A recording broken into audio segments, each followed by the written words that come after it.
નમસ્કાર દર્શક મિત્રો, હું આપની સાથે છું રાખી અંજારિયા. સ્વાગત કરું છું આપનું કચ્છ ઉદય ટીવી ન્યૂઝમાં. ન્યૂઝની શરૂઆત પહેલા નજર કરીએ આજની હેડલાઇન્સ પર.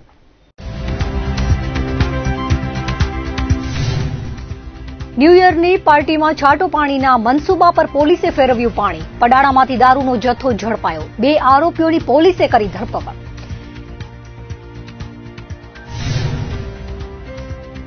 મીઠી રોહરમાંથી તેલ ચોરનાર તસ્કરો પકડાયા. મુદ્દામાલ સાથે 2 આરોપીઓની અટક. ટેન્કરોમાંથી સોયાબીન ઓઇલની કરતા હતા ચોરી.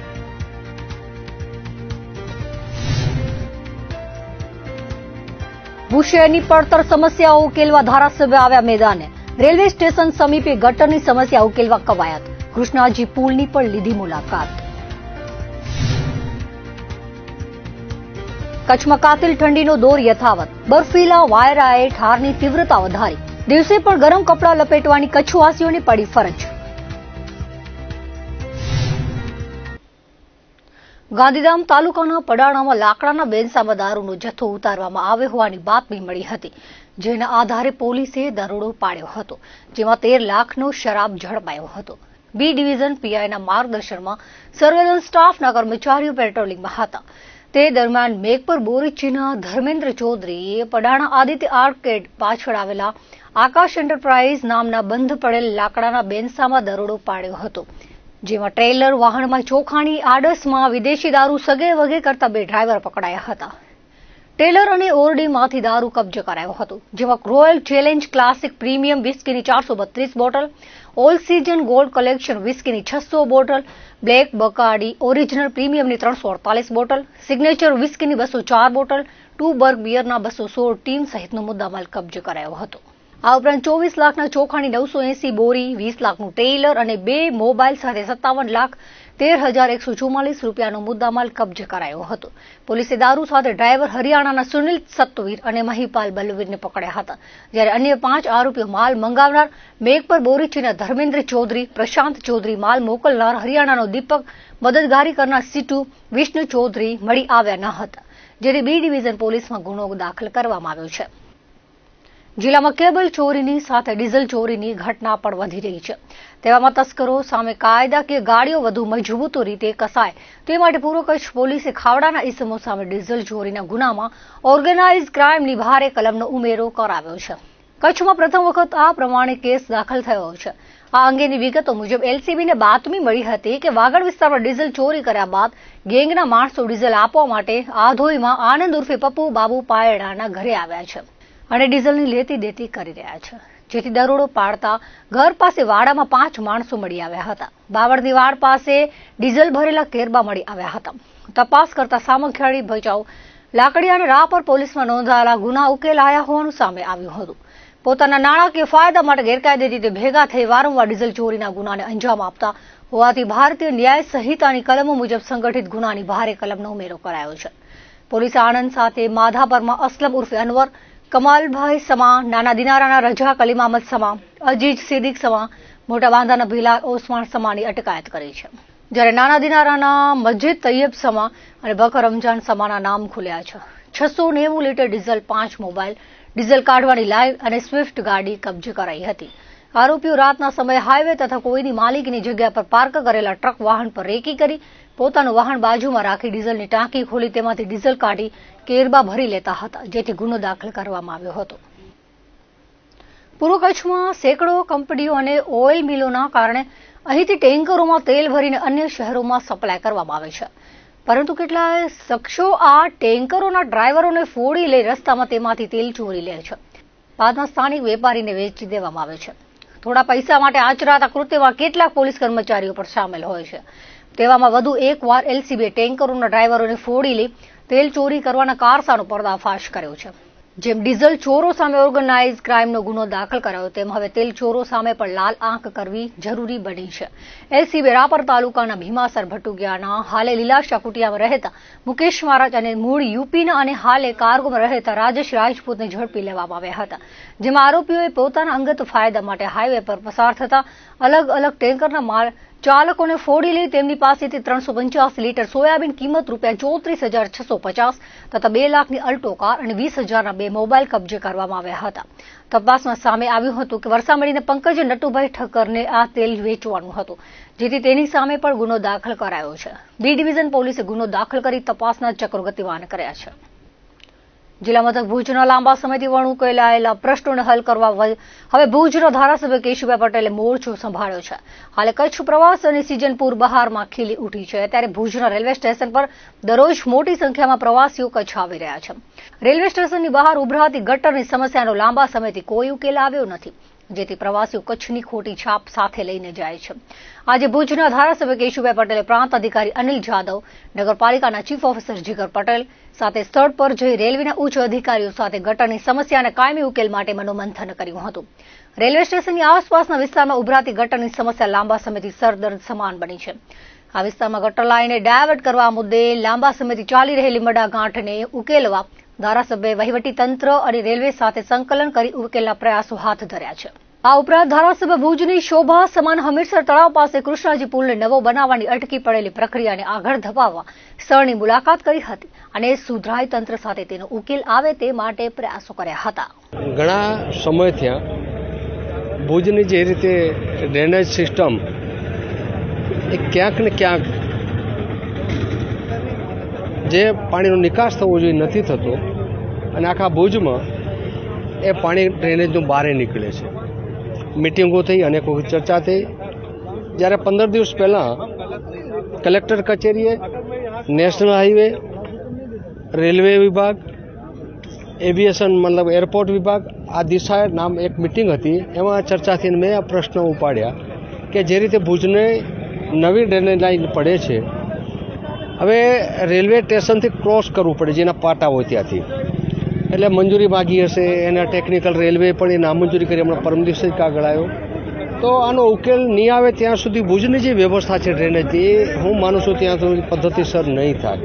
એટલે આજે ડેપ્યુટી કલેક્ટર પ્રાંત સાહેબ, ચીફ ઓફિસર, એના એન્જિનિયરો એવું મનથી બનાવ્યું સવારથી કે આખો દિવસ જ્યાં જ્યાં જરૂર પડે ત્યાં સ્થાનિકે જઈ અને શું મુસીબત છે, એનો ઉકેલ શું છે, કઈ રીતે એને સુદૃઢ કરી શકાય અને લોકોને જે તકલીફ છે, લોકોને જે સુખારી મળવી જોઈએ એ કયા રીતે વધારે મળી શકે એ હેતુસર આજે રેલવેના જે રીતે મંજૂરી માગી ત્યાં મંજૂરી મળે એવી ટેકનિકલ એ રેલવે કહે છે.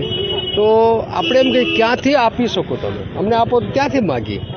રેલવે છે એ પણ ભારત સરકારનું છે, નગરપાલિકા છે એ પણ લોકોના હિત માટે છે. તો કોઈને પણ તકલીફ ન પડે, કોઈને જે ટેકનિકલ જ્યાં થતી હોય ત્યાં કરીએ. એટલે આજે સ્થાનિકે પ્રાંત સીઓ, એના એન્જિનિયર અહીં હાજર રહીને ચર્ચા કરીને રેલવેના પણ અધિકારીને બોલાવ્યા અને ક્યાંથી તમે આપી શકો છો એ સ્થળની અમે મંજૂરી કરી. આ રેલવેના ડ્રેનેજનો વિષય. બીજો વિષય હતો સવારથી કૃષ્ણાજી પુલ, જે રીતે ઘણા વખત થયા એ લટકતો પડ્યો છે અને એ લગભગ 6-8 મહિના પહેલાં મેં મિટિંગ બોલાવી હતી આરએનબીના વાઘેલા એક્ઝિક્યુટિવ એન્જિનિયરને, ચીફ ઓફિસરને, એના એન્જિનિયર કે આ કૃષ્ણાજી પુલનું કેમ નિર્ણય નથી થતો, તો કે કોઈ નક્કી નથી કરતા એ ચાલે એવો છે કે એને તોડી નાખવો જોઈએ. ત્યારે મેં કીધું કાગળ લખ્યા, કોઈ જવાબ નથી, અમે નહીં કરી શકીએ. તો બધું પ્રાઇવેટ એજન્સીને આપો. પ્રાઇવેટ એજન્સી એવો સર્ટી આપ્યું કે આ બ્રિજ ચાલે એવો નથી. પછી સમયાંતરે એ પ્રશ્ન લાંબો થતો ગયો. આજે કૃષ્ણાજી પુલ જઈને પણ અમે જોયું કે આની તાત્કાલિક જે પદ્ધતિ થતી હોય, માન લો કે સરકારને કહેવું પડે, સરકારને મંજૂરી મળવી પડે તો અમને કહો, અમે કરશું. અને કૃષ્ણાજી પુલ જે રીતે છે એ રીતે રામધૂનની સામે એક આંટી છે મોટી, એ આંટી પણ નીકળી આવતા દિવસોમાં ભુજ રીતે જે રીતે પ્રગતિ કરી રહ્યો છે એ રીતે કૃષ્ણાજી પુલને થોડો પહોળો બનાવો કે શું કરવું એ પણ ચર્ચાનો વિષય હતો.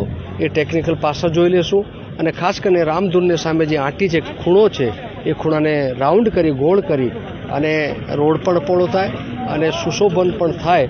આ રીતનું આજ સવારથી આજે અધિકારીઓ પ્રાંત પણ ત્યાં હતા, ચીફ ઓફિસર પણ ત્યાં હતા અને આ રીતનું આજનું ઘણી વખતે ટેકનિકલ નડતી હોય એ એનો વિષય છે. માની લો કે રેલવે પણ આપણા માટે જ છે, હવે એને અનુકૂળતા નહીં હોય, ટેકનિકલ નડતું હશે તો આપણે એમ કહીએ છીએ કે તમે ક્યાં ન નડે એ બતાવો, હવે ત્યાંથી ક્રોસિંગ કરો. એટલે રેલવેથી આજે અધિકારીઓ ગાંધીધામથી મેનેજરને બધા હાજર છે, કર્મચારીઓ આપ જુઓ છો, તો એને ક્યાં નુકસાન ન થાય, ક્યાં એને અનુકૂળતા આવે એ સાઈડ આપો, તો ત્યાંથી અમે મંજૂરી માગી. એટલે આજે જે રીતે એની સહમતિ મળશે ત્યારે ત્યાંથી અમને દિશા બતાવો, લોકેશન બતાવો, અને ત્યાંથી એ નગરપાલિકા મંજૂરી માગે તો થોડા સમયમાં જે ડ્રેનેજનો જે ક્રોસિંગ છે એ જો પડી જાય, નીકળી જાય, તો આવતા દિવસોમાં જે ભુજની હાલાકી છે, ડ્રેનેજની મોટા પ્રમાણમાં લોકો પણ દુઃખી છે, તો આનો પ્રશ્ન હલ થશે. આપણો રેલવેનો રોડ છે અને તે આજુબાજુ ગટર ઉભરાય છે. આ ઘણા સમયથી એક પ્રશ્ન અત્યારે પેન્ડિંગ હતો કે જે નવી ગટર લાઈન આપણે નાખી રહ્યા છીએ એ રેલવેના પાટાને ક્રોસ કરી રહ્યું છે, અને રેલવેના પાટાને ક્રોસ કરતા હોવાથી રેલવે વિભાગની મંજૂરી લેવાની જરૂર જણાતી હતી, પરંતુ ટેકનિકલ કારણોસર વારંવાર એ માગણી રિજેક્ટ થતી હતી. એટલે આજે આપણે સ્થળ સ્થિતિ રેલવેના અધિકારીઓને બોલાવીને ચીફ ઓફિસર સાહેબ, એમએલએ શ્રી સાહેબ છે અને અમારી ટીમ લોકો આવી અને એક કોઓર્ડિનેટ રીતે આનો રસ્તો નીકળે અને આનું સોલ્યુશન થાય એના માટે પ્રયત્ન માટે ભેગા થયા છે. રેલવે તરફથી જે જગ્યા પર આપણી જે ગટર લાઇન ક્રોસ થાય છે એ એમના મત પ્રમાણે આ ડોકયાર્ડ છે, અને ડોકયાર્ડમાં હંમેશા બને ત્યાર સુધી આ પ્રકારના ક્રોસિંગ લાઇન અવોઇડ કરવાની થતી હોય છે. એટલે એમનો ટેકનિકલ મુદ્દો પણ સાચો હતો, પણ આજે આપણે બેસી અને રેલવે તરફથી કઈ જગ્યા બેસ્ટ રહેશે આ પાઇપલાઇન ક્રોસ કરવા માટે એની અત્યારે આપણે ચર્ચા કરી અને હવે એનો અંતિમ નિર્ણય લઈ અને આ કામ ઝડપથી પૂરું કરવાનો પ્રયત્ન કરીશું. છેલ્લા ઘણા સમયથી રેલવે સ્ટેશનની આગળ જે ગટરનું પાણી ભરાવાનો જે પ્રશ્ન હતો તેના નિકાલ માટે નગરપાલિકાએ એક નવી ડ્રેનેજ લાઇન નાખવાનું આયોજન કરેલું છે.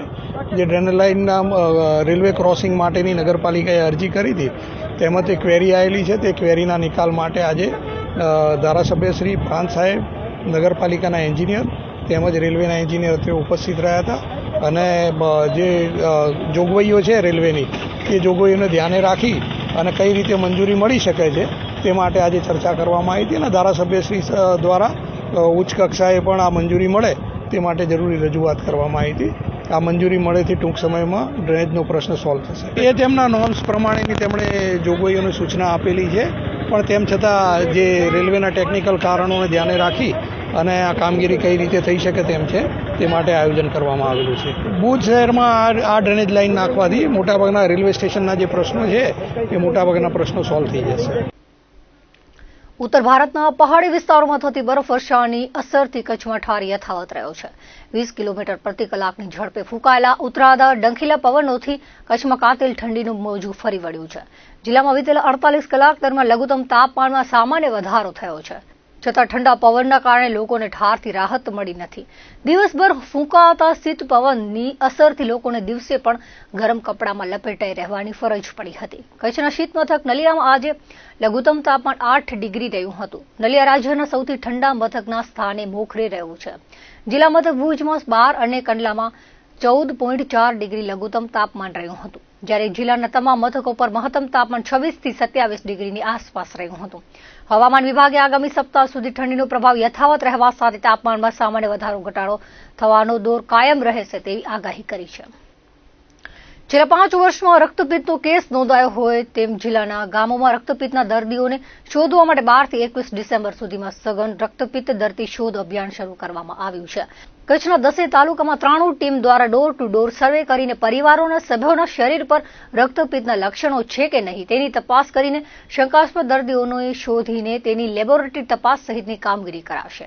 આ અંગેની વિગતો મુજબ રાજ્ય સરકાર દ્વારા કચ્છ જિલ્લાને રક્તપિત્ત મુક્ત કરવાનું અભિયાન છેલ્લા 2 વર્ષથી ચલાવવામાં આવી રહ્યું છે, જેના ભાગરૂપે જિલ્લાના જે ગામમાં છેલ્લા 5 વર્ષમાં રક્તપિત્તનો દર્દી નોંધાયો હોય તેવા ગામમાં ડોર ટુ ડોર સર્વેલન્સની કામગીરી આરોગ્ય વિભાગ દ્વારા તારીખ 12 થી 21મી ડિસેમ્બર સુધી એટલે કે સતત 10 દિવસ સુધી સર્વેની કામગીરી કરવામાં આવશે, જેમાં આરોગ્યની ટીમો બનાવીને ડોર ટુ ડોર સર્વેની કામગીરી હાથ ધરવામાં આવનાર છે. કચ્છ જિલ્લામાં બ્લોક વાઇઝ ચાલી રહેલી સર્વેની કામગીરીમાં ગાંધીધામ, સુંદરપુરી, ભુજ અર્બનમાં camp area, industrial area, Bhachau, Mandvi, Jakhau, Lakhpat અને દયાપર વિસ્તારમાં ટીમો દ્વારા પ્રાથમિક તપાસ કરવામાં આવી રહી છે. જિલ્લામાં હાલ રક્તપિત્તના કુલ 40 દર્દીઓ સારવાર હેઠળ છે, જેમને નિયમિત સારવાર અને નિદાન કરવામાં આવી રહ્યું છે. છેલ્લા 5 વર્ષમાં રક્તપિત્તના દર્દીઓ મળી આવ્યા છે.